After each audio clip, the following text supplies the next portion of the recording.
So some context before I read the piece. Scylla was a Greek mythological monster. She was essentially like a woman, and then she had 6 snake heads, and then from the bottom half of her torso she was a pack of wolves.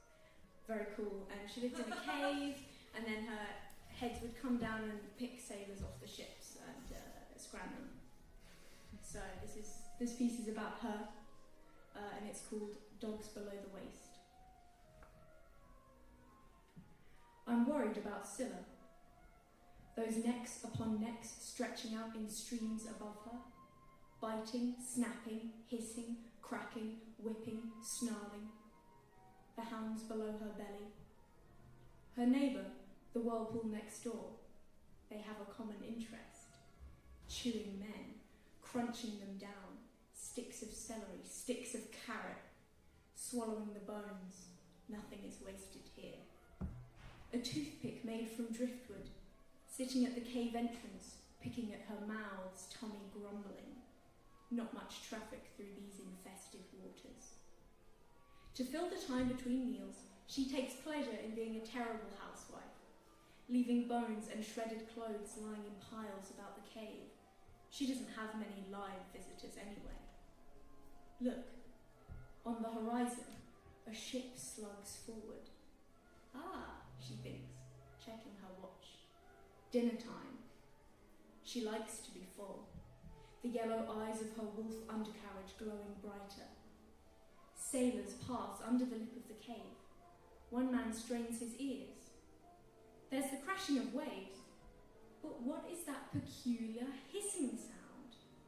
He is gone before his eyes can widen, head speeding towards the water, rancid teeth, delicious. It always tastes better when they think they've got away. Bloated and plump on men, she sleeps. There was a time when she was a beautiful nymph, insipid, clean and delicate. Then, whilst bathing in the sea one day, an enchantress poured a poisonous potion into her pool.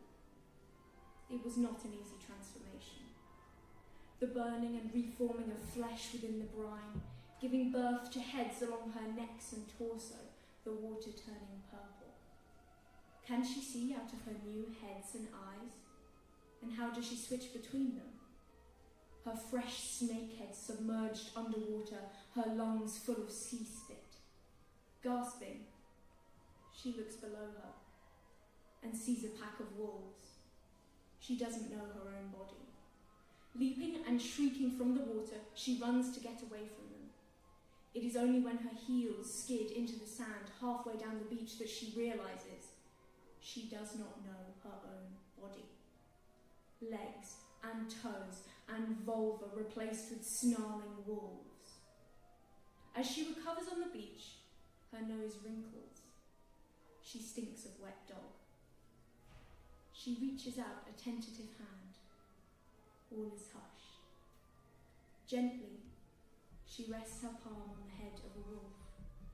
The creature leans in as she strokes its matted head. The snakes curl around her and rest, warm, against her chest. She is dogs below the waist. She is snakes above the shoulders. If I stepped into that boiling sea and felt creatures spring from my skin, I'd like to think that I would look below and know